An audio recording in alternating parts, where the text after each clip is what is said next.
Um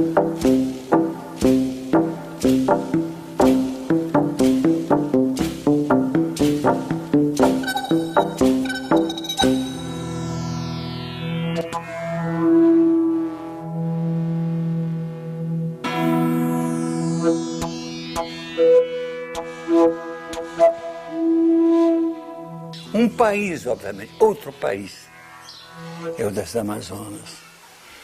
Um povo que estava lá indígena, misturado pelos jesuítas, uns com os outros, e mesclados com a quantidade pequena, mas razoável, de brancos e pretos. Organizou-se como um povo diferente dos caboclos.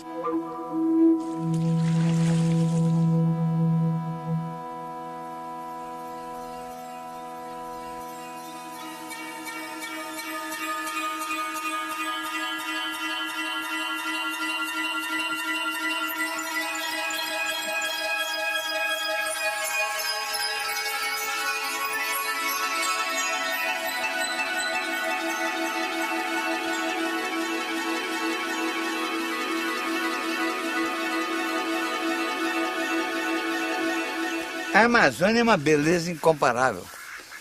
Só nós temos. Nós e alguns países vizinhos. É aquela extensão imensa. É o que eu chamo de jardim da terra.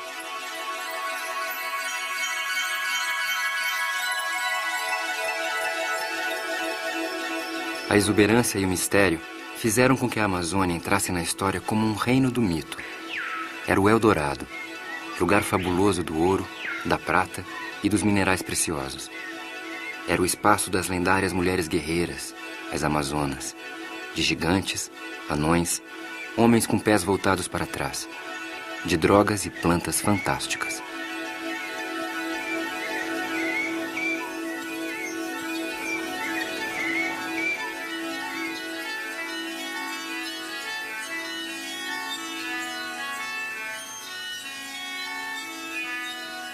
Se eu tivesse que dizer alguma das coisas que eu penso sobre o meu país, eu começaria por dizer que ele ainda tem raízes pré-históricas, lá no noroeste da Amazônia, nos Yanomamis, e tem regiões autodesenvolvidas que copiam os esquemas das infraestruturas modernizantes da ocidentalidade. E também eu diria que, em termos de futuro, ele tem os recursos hídricos mais importantes do mundo. Tem os rios negros, tem os rios brancos, tem os rios verdáceos.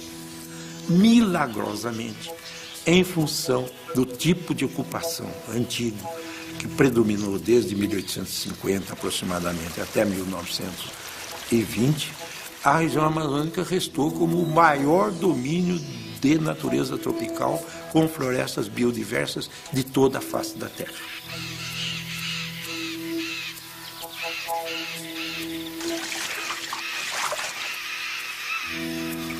O índio e o caboclo, sobretudo, chamavam de rios os grandes volumes de águas correntes, riozinhos, alguns afluentes mais estreitos, mas em que a luminosidade chegava até a água.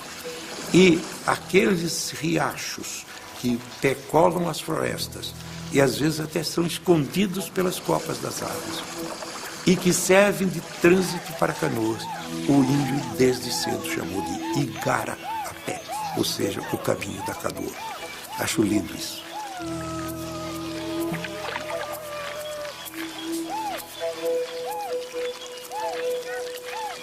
As populações indígenas que habitavam a várzea do Amazonas eram numerosíssimas.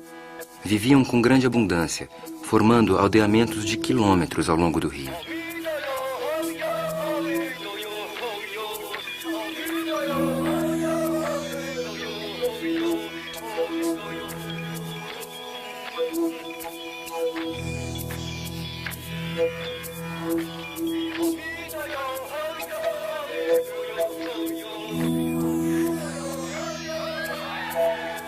Todo o esplendor desaparece em bem menos de um século. Os europeus, quando se expandiram como uma praga que matava, que dilacerava, que esfacelava e, sobretudo, que apodrecia, porque levava no corpo suas porcarias, suas pestes, como sarampo, bexiga, cárie dentária que esses povos não tinham, cachumba, tanta doença a mais, gripe. E cada uma dessas doenças matava um grande número de pessoas.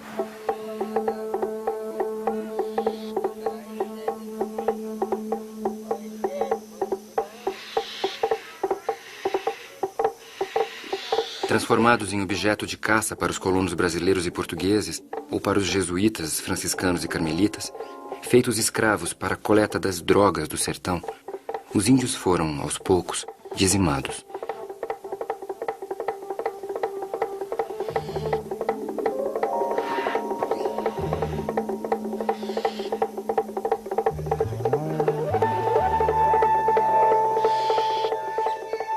E toda aquela gente se acabou, ou nós a acabamos. Em pouco mais de 30 anos, eram mortos dos ditos índios mais de 2 milhões.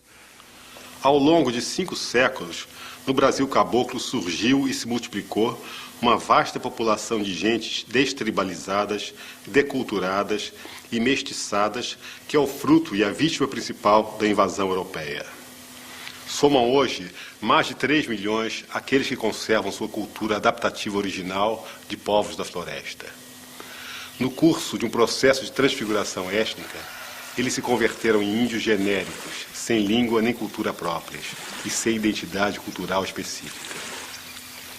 A eles se juntaram mais tarde grandes massas de mestiços, gestados por brancos e mulheres indígenas, que também não sendo índios, nem chegando a serem europeus e falando tupi, se dissolveram na condição de caboclos. O que se forma na Amazônia é uma nova realidade humana e cultural. O caboclo não era índio, o caboclo não era português. O caboclo falava tupi, como língua do estrangeiro que ele aprendeu. Porque naquela zona ninguém falava tupi. Foi o jesuíta que ele traduziu.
Na região amazônica, até o segundo reinado, a língua portuguesa não era hegemônica na região amazônica.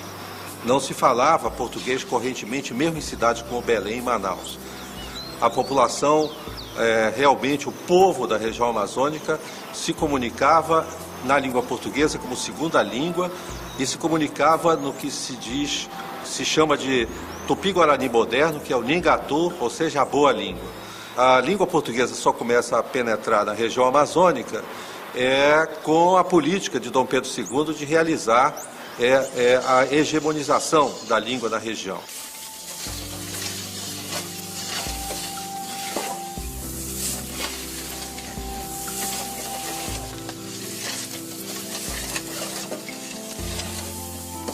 A característica básica do Brasil caboclo é o primitivismo de sua tecnologia adaptativa, essencialmente indígena, conservada e transmitida através de séculos, sem grandes alterações.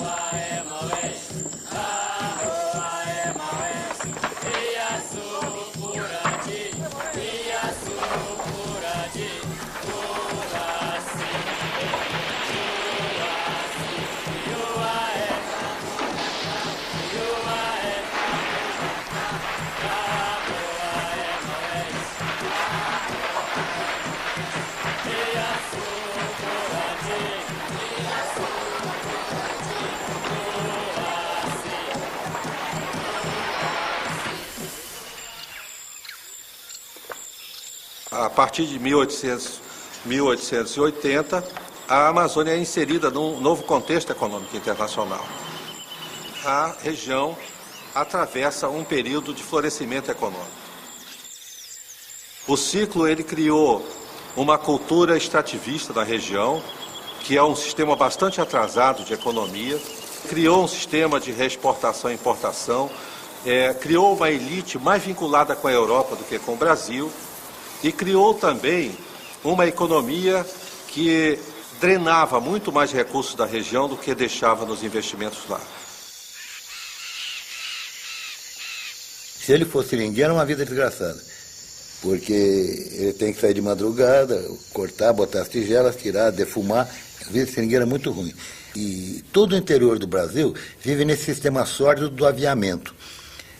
Aviar quer dizer, o dono da fazenda te avia, ele te adianta comida, ele te adianta pano para roupa, te adianta pólvora, te adianta bala, e você paga com o produto. E é nessa hora de acertar as contas que a balança geralmente pende para o lado rico. O seringueiro está sempre devendo.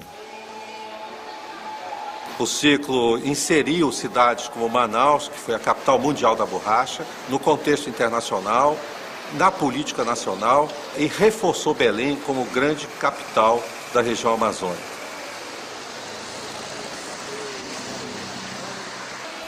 A Amazônia foi ocupada no fim do século XIX e começo do século XX por cearenses. Você olha o caboclo amazônico, aquele caboclo que flecha, que anda de arpão, que rema canoa, você pensa que ele é descendente de índio, ele é descendente de índio cearense, ele é descendente de índio cariri. Para quem sabe ver, é linda a penetração do nordestino na Amazônia, porque ele virou um outro homem. Ele virou um homem da mata, ele virou um homem do rio, e todos continuam se chamando Raimundo, né?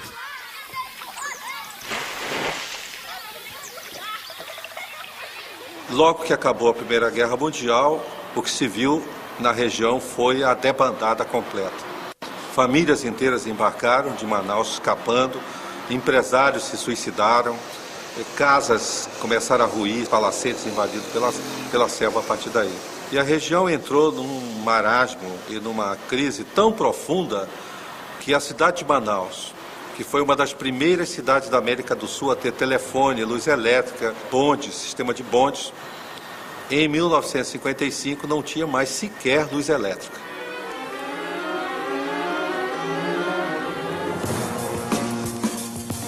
A rodovia transamazônica é demasiado recente para entrar na história, mas a experiência de sua construção já muito importante como documento. Para abrir os 2.200 quilômetros da estrada, as frentes de trabalho penetraram em trechos de mata, onde de certo jamais havia pisado um pé humano. Até que, com a ditadura militar e a megalomania dos militares, eles resolveram fazer o que eles chamavam de integração regional e puxar a região atrasada para a modernidade. Loteou a região aos grandes grupos econômicos internacionais. E aí começa a via crucis da região. O que ocorre na região nesse período? Uma intensificação dos conflitos agrários, uma agressão aos territórios indígenas, a destruição e o contato dos povos indígenas que estavam isolados até aquele presente momento. Nos últimos 30 ou 40 anos, infelizmente, adotaram-se muitas técnicas de abordagem da Amazônia e houve certamente em alguns lugares uma ação negativa pela emenda da degradação ao longo de rodovias, ferrovias eventuais, braços de igarapés e no fim sobra pouco. A crise gerada entre os poceiros e os novos proprietários impulsionados pelos grandes projetos da ditadura, gerou uma contradição, gerou um pensamento crítico. Gerou figuras como o Chico Mendes, por exemplo, que deu sua vida na defesa de outras perspectivas para os trabalhadores das frentes extrativistas. Infelizmente, a respeito dessa questão de propriedade de terras, estamos no Brasil não só muitíssimo atrasados, como também numa situação mais do que lastimável, vergonhosa. sertões onde nunca pisou homem civilizado já figuram nos registros públicos como pertencentes ao cidadão A ou B. Mais tarde ou mais cedo, conforme lhe soprar o vento dos interesses pessoais, esses proprietários expelirão dali os índios, que, por uma inversão monstruosa dos fatos, da razão e da moral, serão desde então considerados e tratados como se fossem eles intrusos, salteadores e ladrões. Na verdade, a civilização não se revelou capaz, até agora, de desenvolver um sistema adaptativo ajustado às condições da floresta tropical, multiplicável através de um modelo empresarial que lhe assegure viabilidade econômica.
Mostrar ao mundo que o Brasil não é só uma questão de economia e uma economia de país emergente forçado pela competitividade internacional. Aqui o problema é diferente. Nós vamos do índio que ainda está com coleta e caça dentro da floresta e que nós temos que proteger, exigindo medidas especiais para que as pessoas que saiam desses ambientes pré-históricos e entrem em contato com os homens da pseudo-civilização, para que essas pessoas, quando se adentrem no outro Brasil, o Brasil herdado da colonização, elas não sejam reduzidas a uma extrema pobreza e a uma posição muito difícil dentro das sociedades ditas modernas.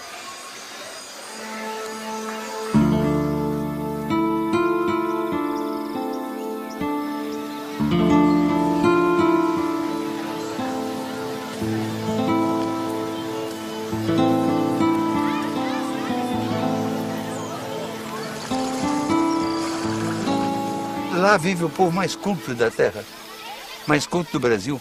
Se a gente pusesse essa população cabocla, que tem 10 mil anos de sabedoria que é herdada dos índios, que sabem plantas formidáveis, cupuaçu, bacuri, tanta fruta que dá para fazer sorvete, suco. Se eles fossem para o mato plantar isso, o mato se enriqueceria e eles podiam ter uma vida regalada e linda. Eles podiam criar jacaré, que a carne é gostosa, mas sobretudo criar peixe. Os melhores peixes do mundo são os da Amazônia. Criar peixe, milhões. Então a Amazônia pode ser de uma prosperidade enorme.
grande desafio da Amazônia é encontrar a sua verdadeira inserção na economia internacional, na economia nacional. É encontrar uma tecnologia, é inventar uma tecnologia compatível com os trópicos. A tecnologia hoje vigente é uma tecnologia gerada em clima temperado, mas a região amazônica, ela é peça fundamental em diversos aspectos do complexo econômico, cultural e biológico do planeta. A grande vantagem que a gente tem aqui é que nós temos a maior extensão de terra agriculturável banhada pelo sol. É aquele solão. Isso significa com a massa de energia tremenda, maior que 1000 bombas atômicas. Domesticada, essa energia derrama todo dia no terrão brasileiro. O que nós temos que fazer é colonizar essa energia solar para criar verde, mais verde. Não há país que tenha um agual como o agual. Rios, os maiores rios do mundo, os mais caudalosos, os mais compridos. É muita água que tem no Brasil. Um dos projetos do Brasil é esse enorme da biomassa.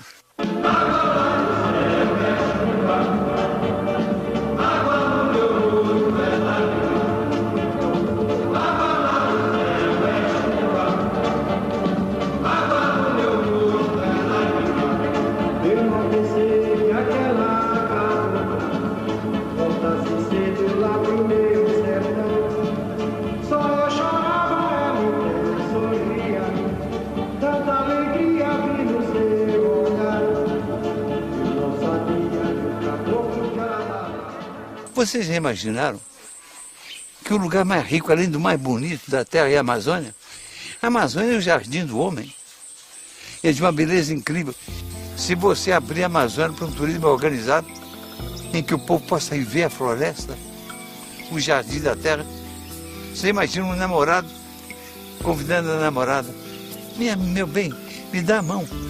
Vamos ficar pelados e entrar na floresta? Porque a floresta eu vivi lá há 10 anos. Eu sei que a floresta é uma beleza. Então a gente passeando pela floresta com um pau nas costas para matar alguma cobra, com um saquinho, com alguma comida, com a máquina fotográfica e andando.